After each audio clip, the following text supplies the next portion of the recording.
الذي هدانا للإسلام وجعلنا من خير أمة أخرجت. أشهد أن لا إله إلا الله وحده لا شريك له الملك العلام، وأشهد أن محمدا عبده ورسوله القدوة والإمام بدر التمام ومثل الإسلام، وعلى آله وأصحابه ومن على شرعه مستقام. في رحاب الحبيب وفي رحاب المصطفى صلى الله عليه وسلم، ومع أدب جديد وخلق رفيع وخصلة حميدة مع الوفاء الذي نحتاجه جميعا، مع وفائه صلى الله عليه وسلم. والوفاء الإكمال والإتمام بالشيء الذي تتعهده وتعد به.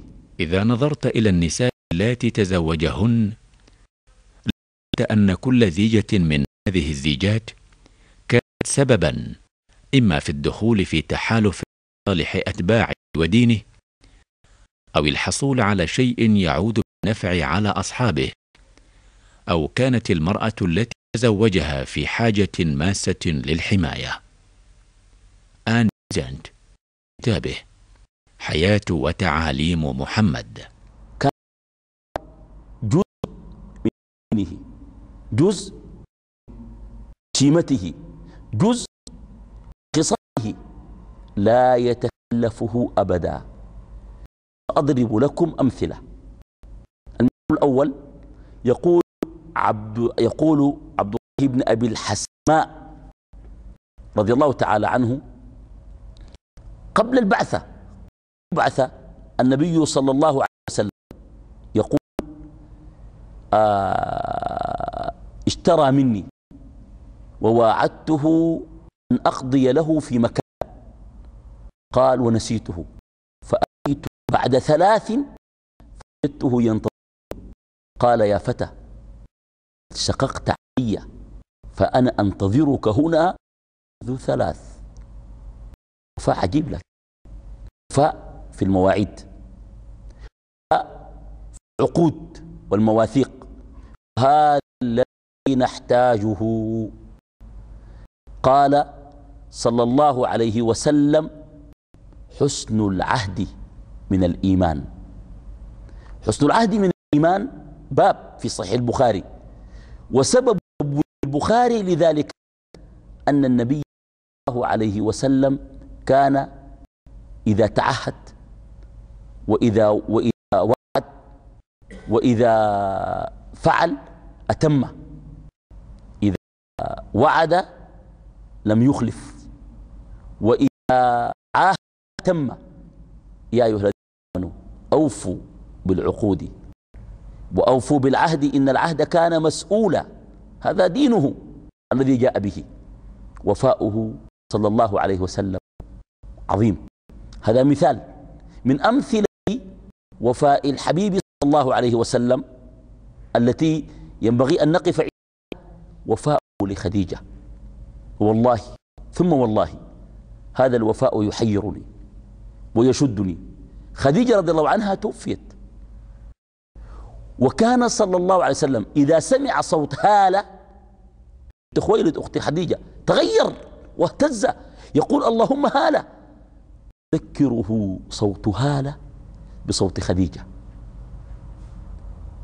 لكن نقول بملء أفواهنا الرسول صلى الله عليه وسلم الزوج الوفي. بعدين يفي لمنه؟ يفي لمن لا تحس بوفائه، لمن لا تقابل هذا الوفاء بمردود حتى ولو كان حسن معاملة. ثم وفاؤه لخديجة كان يضايق بقية الزوجات، وربما ينعكس هذا عليه، ولكنه كان يفي. ربما عند البخاري في الأدب المفرد ذبح الشاة ويقول قسموا لصويحبات خديجة، حتى غارت عائشة وقالت إنما هي عجوز حمراء الشدقين أبدلك الله خيرا منها. قال والله ما أبدلني الله خيرا منها، وغضب. قال آمن بي إذ كفر الناس، صدقتني إذ كذبني الناس، ووستني بمالها، وأعطاني وآتاني الله منها الولد، وحرمني من سائر النساء، أو كما قال الله عليه وسلم، وأصل الحديث في صحيح البخاري. وفاؤه عجيب، وفاء حليمة ولبنت حليمة الشيماء لرضعات ولبن اغتشفه من ثدي حليمة لا ينساها لها أبدا. عجيب والله، وفاؤه عجيب ما رأينا له. الآن نحن كأمة مسلمة أحق من يأخذ بهذا الوفاء، والذين هم لأماناتهم وعهدهم راعون. بالله أين الوفاء في أمة النبي عليه الصلاة والسلام؟ تطاول الصغار على الكبار، أين الوفاء؟ عهود ومواثيق، أو كما قال عليه الصلاة والسلام في حديث أبي داود: قامت الساعة ستقوم على حثالة من الناس مرجت عهودهم وأماناتهم. يعني زول عنده كلمة ما في، يكتب الشيك ويطلع فاضي، يشيل لك الدين وما يرجع لك. ده وفاء؟ ده وين الوفاء؟ شوفوا الوفاء في أخلاقه صلى الله عليه وسلم، وفاء الحبيب، وفاء عجيب. أعجب الوفاء وفاؤه الكفار، عجيب جدا.